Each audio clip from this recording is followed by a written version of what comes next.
ಋಣಾನುಬಂಧ ಅಧ್ಯಾಯ 10. ಈ ಕಡೆ ಸಂಧ್ಯಾ ಮತ್ತು ಸನ್ನಿಧಿ ಇಬ್ಬರು ಆಫೀಸಿನ ಕೆಫಿಟೇರಿಯಾದಲ್ಲಿ ಮಾತಾಡ್ತಾ ಇದ್ರು. ಸಂಧ್ಯಾ ಒಂದು ಸಂಕಷ್ಟದಲ್ಲಿ ಸಿಗಾಕೊಂಡಿರೋದು ಸನ್ನಿಧಿಗೆ ತಿಳಿತು. ಆಗ ಸನ್ನಿಧಿ ತನಗೆ ಅರಿವಿಲ್ಲದೆ ಈ ಹುಡುಗಿ ಕರಣ್ ರಾಕ್ಷಸನ ಕೈಗೆ ಸಿಗಲಿಲ್ಲ, ಮದುವೆಯಾಗಿ ಅನುಭವಿಸೋ ನೋವಿಗಿಂತ ಈ ನೋವು ಜಾಸ್ತಿ ಅಲ್ಲ ಅಂತ ಯೋಚನೆ ಮಾಡಿ ಒಂದು ಐಡಿಯಾನ ಸಂಧ್ಯಾ ಕಿವಿಲಿ ಹೇಳಿದ್ಲು. ಅದಕ್ಕೆ ಸಂಧ್ಯಾ ನನಗೆ ಭಯ ಆಗತ್ತೆ ಅಂತಂದ್ಲು. ಏನೂ ಆಗಲ್ಲ ಸಂಧ್ಯಾ, ನಾನು ಹೇಳಿದ ಹಾಗೆ ಮಾಡು, ಮುಂದೆ ನಡೆಯೋದು ದೇವರಿಗೆ ಬಿಟ್ಟದ್ದು ಅಂತ ಧೈರ್ಯ ಹೇಳಿದ್ಲು ಸನ್ನಿಧಿ. ಸಂಧ್ಯಾಳಿಗೆ ಧೈರ್ಯ ತುಂಬಿದ ಸಂಧ್ಯಾ ಒಪ್ಕೊಂಡ್ಳು. ಇಬ್ಬರು ವರ್ಕ್ ಸ್ಟೇಷನ್ ಹತ್ರ ಬಂದು ವರ್ಕ್ ಮಾಡ್ತಾ ಕೂತಿದ್ರು. ಈ ಇಬ್ಬರ ಮಾತುಕತೆಗಳನ್ನು ಒಬ್ಬ ವ್ಯಕ್ತಿ ಗಮನಿಸ್ತಾ ಇದ್ದ. ಈಗ ಆ ವ್ಯಕ್ತಿ ಗಮನ ಸನ್ನಿಧಿ ಮೇಲಿಂದ ಸಂಧ್ಯಾಳ ಮೇಲೆ ಹರಿತು. ಹಾಗಾದರೆ ಆ ವ್ಯಕ್ತಿ ಯಾರು? ವರ್ಕ್ ಮಾಡ್ತಾ ಇದ್ದಾಗ ಸಂಧ್ಯಾಗೆ ಮತ್ತೆ ಅವನ ಹಳೆ ಲವರ್ನಿಂದ ಕಾಲ್ ಬಂತು. ತನ್ನ ಎಲ್ಲ ಧೈರ್ಯವನ್ನು ಒಟ್ಟಿಗೆ ಸೇರಿಸಿದ ಸಂಧ್ಯಾ ಅವನ ಮಾಜಿ ಲವರ್ ಕಾಲ್ ಪಿಕ್ ಮಾಡಿ ಒಂದು ಜಾಗಕ್ಕೆ ಕರೆದ್ಲು. ಸರಿ ಅಂತ ಸಂಧ್ಯಾಳ ಮಾಜಿ ಲವರ್ ಒಪ್ಕೊಂಡ. ಸಂಜೆ ಆಗ್ತಾ ಇತ್ತು. ಸಂಧ್ಯಾ ಹೇಳಿದ ಜಾಗಕ್ಕೆ ಅವಳು ಮೊದಲೇ ಹೋಗಿದ್ಲು. ಅವನ ಮಾಜಿ ಲವರ್ ಕೂಡ ಅಲ್ಲಿಗೆ ಬಂದಿದ್ದ. ಸಂಧ್ಯಾ ತುಂಬ ಕಾಮಾಗೇ ಇದ್ಲು. ಆ ವ್ಯಕ್ತಿಗೆ ಅವನು ಬಂದ ವಿಷಯನೇ ಮರ್ತೋಯ್ತು. ಯಾಕಂದರೆ ಸಂಧ್ಯಾ ಕರೆಸಿದ್ದ ಜಾಗ ಹಾಗಿತ್ತು. ಅದು ಬರೀ ಜೂಜುಕೋರರು ಇರುವಂತಹ ಜಾಗ ಅದಾಗಿತ್ತು. ಸಂಧ್ಯಾ ಅವಳ ಮಾಜಿ ಲವರ್ನ ನೋಡಿ, ನೀನು ಇಲ್ಲಿ ಆಟ ನೋಡೋದಾದರೆ ಮಾತ್ರ ಇರು, ಇಲ್ಲಾಂದರೆ ಇಲ್ಲಿರೋದು ಬೇಡ ಅಂತ ವಾರ್ನ್ ಮಾಡಿದ್ಲು. ಆದರೆ ಆ ವ್ಯಕ್ತಿ ಸಂಧ್ಯಾಳ ಹತ್ರ ಬಂದು, ಹೇಗಿದ್ರೂ ನೀನು ದುಡ್ಡು ಕೊಟ್ಟೇ ಕೊಡ್ತೀಯಾ ಅಲ್ವಾ ಚಿನ್ನ, ನಾನು ಆಡೋದ್ರಲ್ಲಿ ತಪ್ಪೇನಿದೆ, ಅಕಸ್ಮಾತ್ ಲಕ್ ಚೆನ್ನಾಗಿತ್ತು ಅಂದರೆ ನಾನು ವಿನ್ ಆದರೆ ನಿನ್ನ ಹತ್ರ ಈಸ್ಕೊಂಡಿರೋ ದುಡ್ಡನ್ನು ವಾಪಸ್ ಕೊಡ್ತೀನಿ ಅಂತ ಅವನ ಬೆರಳಿಂದ ಸಂಧ್ಯಾಳ ಮುಖದ ತುಂಬ ಕೆಟ್ಟದಾಗಿ ಹರಿದಾಡಿಸ್ತಾ ಇದ್ದ. ಸಂಧ್ಯಾಗೆ ತುಂಬ ಇರಿಟೇಟ್ ಆಗ್ತಾ ಇತ್ತು. ಆದರೂ ಸ್ವಲ್ಪ ಹೊತ್ತು ಅಂತ ಅವನನ್ನು ಸಹಿಸ್ಕೊಂಡಿದ್ಲು. ಆ ವ್ಯಕ್ತಿ ಸಂಧ್ಯಾ ಹತ್ರ ದುಡ್ಡೆಲ್ಲಿ ಅಂತ ಕೇಳ್ದ. ಆಗ ಸಂಧ್ಯಾ, ಫಸ್ಟ್ ವೀಡಿಯೋಸ್ನ ಡಿಲೀಟ್ ಮಾಡು, ಆಮೇಲೆ ದುಡ್ಡು ಕೊಡ್ತೀನಿ ಅಂತ ಅವಳು ತಂದಿದ್ದ ಒಂದು ಬ್ಯಾಗನ್ನು ತೋರಿಸಿದ್ಲು. ಆದರೆ ಆ ವ್ಯಕ್ತಿ ನಂಬೋಕೆ ರೆಡಿ ಇರಲಿಲ್ಲ. ಓಪನ್ ಮಾಡಿ ತೋರಿಸು, ಆಮೇಲೆ ಡಿಲೀಟ್ ಮಾಡ್ತೀನಿ ಅಂತಂದ. ಸಂಧ್ಯಾ ಬ್ಯಾಗ್ ಜಿಪ್ನ ನಿಧಾನವಾಗಿ ಓಪನ್ ಮಾಡುವಾಗ ಮಫ್ತಿ ಡ್ರೆಸ್ನಲ್ಲಿ ಇದ್ದ ಪೊಲೀಸ್ ಬಂದು ಆ ವ್ಯಕ್ತಿಯನ್ನು ಹಿಡ್ಕೊಂಡ್ರು. ಸಂಧ್ಯಾಳ ಮಾಜಿ ಲವರ್ ಮಫ್ತಿ ಡ್ರೆಸ್ನಲ್ಲಿ ಇದ್ದ ಪೊಲೀಸ್ ಹತ್ರ, ರೀ ಯಾರ್ರೀ ನೀವೆಲ್ಲ, ಬಿಡ್ರಿ ಅಂತ ಜೋರಾಗಿ ಕೂಕೊಳ್ತಾ ಇದ್ದ. ಆಗ ಪೊಲೀಸ್ನವರು, ಬಡ್ಡಿ ಮಗನೇ, ಹೆಣ್ಮಕ್ಳು ಅಂದರೆ ಏನು ಅಂದ್ಕೊಂಡಿದ್ಯಾ ಅಂತ ಬೈದು ಬೆನ್ನಿಗೆ ಉಸಿರು ಹಾಕಿಕೊಳ್ಳೋ ಥರ ಒಂದು ಪಟ್ಟು ಕೊಟ್ಟರು. ಅವನನ್ನು ಪೊಲೀಸ್ ಜೀಪ್ಗೆ ಹತ್ತಿಸಿ ಸ್ಟೇಷನ್ಗೆ ಕರ್ಕೊಂಡು ಹೋದರು. ಆಫೀಸಿನ ಕೆಫಿಟೇರಿಯಾದಲ್ಲಿ ಸನ್ನಿಧಿ ಮತ್ತು ಸಂಧ್ಯಾ ಆಡಿದ ಮಾತುಕತೆಗಳನ್ನು ಕೇಳಿದ ವ್ಯಕ್ತಿ ಸಂಧ್ಯಾಳನ್ನು ಹಿಂಬಾಲಿಸಿ ಜೂಜಾಡುವ ಜಾಗದಲ್ಲಿ ನಡೆದ ಈ ಘಟನೆಯನ್ನು ಪೂರ್ತಿಯಾಗಿ ನೋಡಿದ್ದ. ವೈಭವ್ ಕ್ಯಾಬಿನ್. ವೈಭವ್ ತನ್ನ ಲ್ಯಾಪ್ಟಾಪ್ನಲ್ಲಿ ವರ್ಕ್ ಮಾಡ್ತಾ ಕೂತಿದ್ದ. ವೈಭವ್ ಕ್ಯಾಬಿನ್ ಡೋರ್ ನಾಕ್ ಆಯಿತು. ಲ್ಯಾಪ್ಟಾಪ್ನಲ್ಲಿ ಮುಖ ಒದಗಿಸಿದ್ದ ವೈಭವ್, ಎಸ್ ಕಮಿನ್ ಅಂತಂದ. ಅಲ್ಲಿಗೆ ಸನ್ನಿಧಿ ಬಂದಿದ್ಲು. ಸರ್ ಅಂತ ಕರೆದ್ಲು. ವೈಭವ್ ಇನ್ನೂ ವರ್ಕ್ ಬ್ಯುಸಿನಲ್ಲೇ ಇದ್ದ. ಆದರೆ ಬಂದಿದ್ದು ಸನ್ನಿಧಿ ಅಂತ ಗೊತ್ತಿದ್ದರೆ ಮೇ ಬಿ ಮುಖ ನೋಡ್ತಿದ್ದ ಅಂತ ಅನಿಸುತ್ತೆ. ಆದರೆ ಅವನು ಹಾಗೆ ಮಾಡಲಿಲ್ಲ. ಗಂಭೀರವಾಗಿಯೇ ಟೆಲ್ಮಿ ಅಂದ. ಆಗ ಸನ್ನಿಧಿ, ಸರ್ ಫೈಲ್ ಅಂತ ಅಂದ್ಲು. ಈಗ ವೈಭವ್ಗೆ ಈ ವಾಯ್ಸ್ ಅವನಿಗೆ ಫೆಮಿಲಿಯರ್ ಆಗಿದೆ ಅಂತ ಅನ್ನಿಸ್ತು. ತಲೆ ಎತ್ತಿ ನೋಡ್ದ. ಅಲ್ಲಿ ಸನ್ನಿಧಿ ನಿಂತಿದ್ಲು. ವೈಭವ್ ಸಣ್ಣದಾಗಿ ಸ್ಮೈಲ್ ಮಾಡಿ ಸನ್ನಿಧಿ ಕೈಲಿದ್ದ ಫೈಲನ್ನು ಪಡ್ಕೊಂಡ. ಸಂಜೆ ಮನೆಗೆ ಹೋಗೋ ಟೈಮ್ ಆಗಿತ್ತು. ಹಾಗಾಗಿ ಸನ್ನಿಧಿ ಆ ದಿನದ ವರ್ಕ್ ಫೈಲ್ನ ರಿಪೋರ್ಟ್ ಮಾಡಿದ್ಲು. ಸನ್ನಿಧಿ ಆಚೆ ಹೋಗೋಕೆ ಅಂತ ಡೋರ್ ಕಡೆ ಹೊರಟ್ಲು. ಆಗ ವೈಭವ್, ಮಿಸ್ ಸನ್ನಿಧಿ ಅಂತ ಕರೆದ. ಸರ್ ಹೇಳಿ ಅಂತ ಕೇಳಿದ್ಲು ಸನ್ನಿಧಿ. ಸನ್ನಿಧಿ ಮುಖದಲ್ಲಿ ನಿನ್ನೆಯ ನೋವಿನ ಗೆರೆಗಳು ಕಾಣದೇ ಇದ್ದಾಗ ಹುಡುಗಿ ಸ್ವಲ್ಪ ಸುಧಾರಿಸಿದೆ ಅಂತ ಮನಸ್ಸಲ್ಲೇ ಖುಷಿಪಟ್ಟ ವೈಭವ್. ಆದರೂ ವೈಭವ್ಗೆ ಒಂಥರ ಮುಜುಗರ ಆಗ್ತಾ ಇತ್ತು. ಆದರೂ ಕೇಳಲೇಬೇಕಾದ ವಿಷಯ ಅಂತ ಅಂದ್ಕೊಂಡು ಧೈರ್ಯವಾಗಿ ಕೇಳೇ ಬಿಟ್ಟ. ಇವತ್ತು ಮನೆಗೆ ಹೋಗ್ತೀರಾ ಅಥವಾ ಇಲ್ಲೇ ಉಳ್ಕೋತೀರಾ ಅಂತ ಕೇಳ್ದ.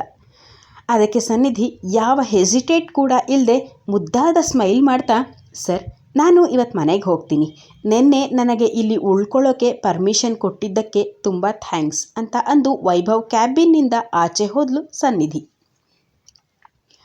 ಇತ್ತ ಸಂಧ್ಯಾ ಧೈರ್ಯವಾಗಿ ಮನೆಗೆ ಹೋಗಿ ಇಷ್ಟು ದಿನ ನನಗೆ ಅಂಟಿದ್ದ ಕೊಳೆ ತೊಲಗ್ತು ಅಂತ ತಲೆ ಮೇಲೆ ತಣ್ಣೀರು ಹಾಕ್ಕೊಂಡು ತಣ್ಣೀರು ಸ್ನಾನ ಮಾಡಿದ್ಲು. ತುಂಬ ದಿನದ ನಂತರ ಕಣ್ತುಂಬ ನಿದ್ದೆ ಮಾಡಬೇಕು ಅಂತ ಡಿಸೈಡ್ ಮಾಡಿದ್ಲು. ಹಾಗೆ ಕಣ್ತುಂಬ ನಿದ್ದೆ ಕೂಡ ಮಾಡಿದ್ಲು ಸಂಧ್ಯಾ. ಸನ್ನಿಧಿ ಮನೆಗೆ ಬಂದು ಸೀದಾ ಟೆರೆಸ್ಗೆ ಹೋಗಿ ಫ್ರೆಶ್ ಅಪ್ ಆಗಿ ಮಿಂಚುನ ಹುಡುಕ್ತಾ ಇದ್ಲು. ಆದರೆ ಟೆರೆಸ್ನಲ್ಲಿ ಎಲ್ಲೂ ಮಿಂಚು ಕಾಣಿಸ್ಲಿಲ್ಲ. ಮನೆಯೆಲ್ಲ ಹುಡುಕ್ತಾ ಬಂದ ಸನ್ನಿಧಿಗೆ ಅವಳ ಅತ್ತೆ ಮಾಲಿನಿ ಸಿಕ್ಕಿದ್ರು. ಏನೇ ದರಿದ್ರದೋಳೆ, ಬಂದ ಸ್ವಲ್ಪ ದಿನಕ್ಕೆ ನನ್ನ ಗಂಡಂಗೆ ಏನೇನೋ ಹೇಳಿ ತಲೆ ಕೆಡಿಸಿದೀಯಾ? ನಿನ್ನಿಂದ ಇವತ್ತು ಮನೇಲಿ ಎಲ್ಲರೂ ಕಪಾಳಕ್ಕೆ ಹೊಡೆತ ಬಿತ್ತು ಅಂತ ಕೋಪದಲ್ಲೇ ಹೇಳಿದ್ಲು ಮಾಲಿನಿ. ಅತ್ತೆ, ಏನು ಮಾತಾಡ್ತಾ ಇದ್ದೀರಾ? ನನಗೇನು ಅರ್ಥ ಆಗ್ತಿಲ್ಲ ಅಂತ ಹೇಳಿದ್ಲು ಸನ್ನಿಧಿ. ಓಹೋ, ಏನು ಗೊತ್ತೇ ಇಲ್ಲ ಪಾಪ, ಮಳ್ಳಿ ಮಂಚಕ್ಕೆಷ್ಟು ಕಾಲು ಅಂತ ಕೇಳಿದ್ರೆ ನುಲ್ಕೊಂಡು 3 ಮತ್ತೊಂದು ಅಂತ ಹೇಳಿದ್ಲಂತೆ ನಿನ್ನಂಥ ಭಿನ್ನಾಣಿ ಅಂತ ಅಂದ್ಲು ಮಾಲಿನಿ. ಸನ್ನಿಧಿಗೆ ತಲೆ ಬುಡ ಅರ್ಥನೇ ಆಗ್ತಾ ಇರಲಿಲ್ಲ. ಮಾವ ಯಾಕೆ ಇವ್ರಿಗೆ ಹೊಡೆದ್ರು, ನನಗೆ ಯಾಕೆ ಬೈತಾ ಇದ್ದಾರೆ ಅಂತ ಗೊತ್ತಾಗದೆ ಯೋಚನೆ ಮಾಡ್ತಾ ಸೈಲೆಂಟಾಗಿ ನಿಂತಿದ್ಲು. ಮಾಲಿನಿಯ ವಾಯ್ಸ್ ಕೇಳಿ ಕಾರುಣ್ಯ ಕೂಡ ಅಲ್ಲಿಗೆ ಬಂದ್ಲು. ಅಮ್ಮ ಮಗಳು ಇಬ್ಬರು ಸೇರಿ ಸನ್ನಿಧಿಗೆ ಬೈಯೋದಕ್ಕೆ ಶುರು ಮಾಡಿದ್ರು.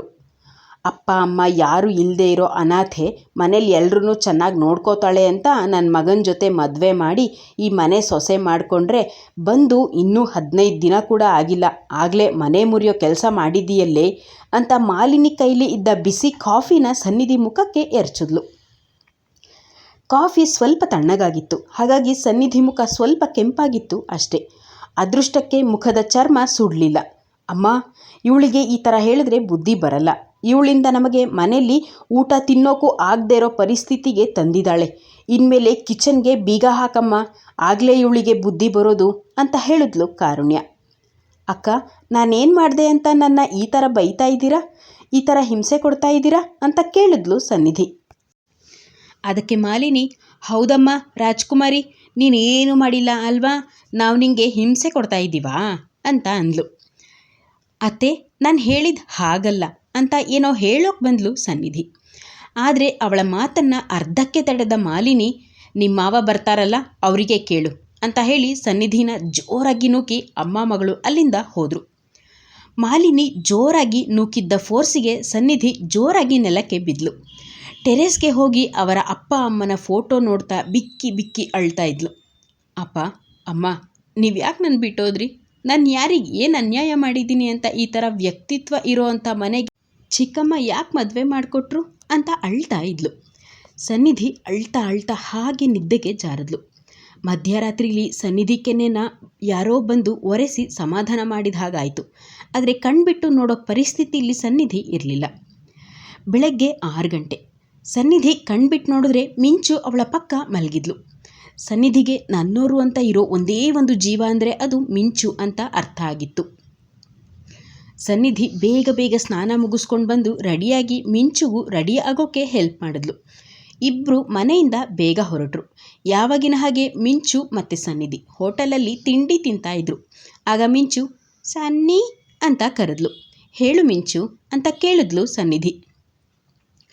ಮಿಂಚುಗೆ ದೊಡ್ಡ ದೊಡ್ಡ ಮಾತು ಅರ್ಥ ಆಗದೇ ಇದ್ದರೂ ಕೂಡ ನಿನ್ನೆ ಮಾಲಿನಿಗೆ, ಕರಣ್ಗೆ ಮತ್ತು ಕಾರುಣ್ಯಗೆ ಕಪಾಳಕ್ಕೆ ಹೊಡೆದಿದ್ದು ಪದ್ಮನಾಭ್ ಮಾತಾಡಿದ ಮಾತುಗಳನ್ನು ಮಿಂಚು ಸನ್ನಿಧಿಗೆ ಹೇಳಿದ್ಲು. ಸನ್ನಿಧಿಗೆ ಈಗ ಮಾಲಿನಿ ಅತ್ತೆ ನಿನ್ನೆ ಆ ಥರ ನನ್ನ ಹತ್ರ ನಡ್ಕೊಂಡಿದ್ದಕ್ಕೆ ಕಾರಣ ಗೊತ್ತಾಗಿತ್ತು. ಆದರೂ ಅದನ್ನು ತೋರಿಸ್ಕೊಳ್ದೆ, ಮಿಂಚು ಆ ಥರ ದೊಡ್ಡೋರ ಬಗ್ಗೆ ಮಾತಾಡಬಾರ್ದು ಕಂದ ಅಂತ ಹೇಳಿ ಮಿಂಚುಗೆ ಬಾಕ್ಸ್ಗೆ ಲಂಚ್ ಹಾಕಿಸಿ ಅವಳನ್ನು ಸ್ಕೂಲ್ಗೆ ಬಿಟ್ಟು ಸನ್ನಿಧಿ ಆಫೀಸ್ ಕಡೆ ಹೊರಟ್ಲು.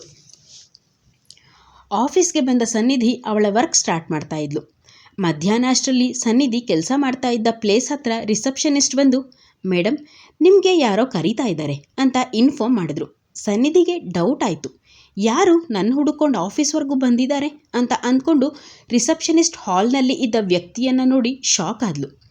ಅಲ್ಲಿ ಪದ್ಮನಾಭ್ ಬಂದಿದ್ರು. ಸನ್ನಿಧಿ ಪದ್ಮನಾಭ್ನ ಪ್ಯಾಂಟ್ರಿ ಹತ್ರ ಕರ್ಕೊಂಡು ಹೋದ್ಲು.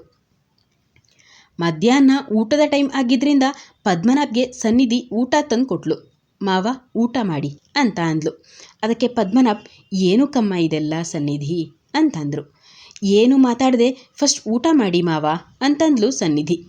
ಪದ್ಮನಾಭ್ ಊಟ ಮಾಡಿ ಮುಗಿಸಿ ಸನ್ನಿಧಿ ಹತ್ರ ಹೇಗೆ ಮಾತಾಡಬೇಕು ಅಂತ ಗೊತ್ತಾಗದೆ ಒಂಥರ ಬಿಹೇವ್ ಮಾಡ್ತಾಯಿದ್ರು. ಸನ್ನಿಧಿಗೆ ಅರ್ಥ ಆಯಿತು, ಏನೋ ಮಾತಾಡೋಕೆ ಬಂದಿದ್ದಾರೆ ಅಂತ. ಡೈರೆಕ್ಟಾಗೆ ಪದ್ಮನಾಭ್ ಹತ್ರ, ಮಾವ ಏನಾದರೂ ಹೇಳಬೇಕಿತ್ತಾ ಅಂತ ಕೇಳಿದ್ಲು. ಹೌದಮ್ಮ ಅಂತ ವಿಷಾದದಿಂದ ಹೇಳಿದ್ರು ಪದ್ಮನಾಭ್. ಅವರ ಮಾತಲ್ಲಿ ಸತ್ವನೇ ಇರಲಿಲ್ಲ. ಅದೇನು ಹೇಳಿ ಮಾವ, ಮನೇಲಿ ಮತ್ತೆ ಏನಾದರೂ ಅಂತ ರಾಗ ಎಳೆದ್ಲು ಸನ್ನಿಧಿ. ಅದಕ್ಕೆ ಪದ್ಮನಾಭ್, ಮನೇಲಿ ಏನು ಪ್ರಾಬ್ಲಮ್ ಇಲ್ಲ ಸನ್ನಿಧಿ, ಆದರೆ ನಿನ್ನ ಗಂಡ ಅಂತಂದರು. ಕರಣ್ಣ, ಏನಾಯಿತು ಮಾವ ಕರಣ್ಗೆ ಕೇಳಿದ್ಲು ಸನ್ನಿಧಿ. ಆದರೆ ಸನ್ನಿಧಿ ವಾಯ್ಸ್ನಲ್ಲಿ ಗಂಡ ಅನ್ನೋ ಕಾಳಜಿ ಇದ್ದಿದ್ದಕ್ಕಿಂತ ಒಬ್ಬ ರಾಕ್ಷಸ ಸತ್ತಿದ್ರೆ ಸಾಕಾಗಿತ್ತು ಅನ್ನೋ ಮನಸ್ಸು ಅವಳಿಗೆ. ಕರಣ್ ಬಿಟ್ಟು ಬೇರೆ ಯಾರೇ ಆ ಪ್ಲೇಸ್ನಲ್ಲಿ ಇದ್ದಿದ್ರೂ ಹುಡುಗಿ ಮರುಗ್ತಾ ಇತ್ತು.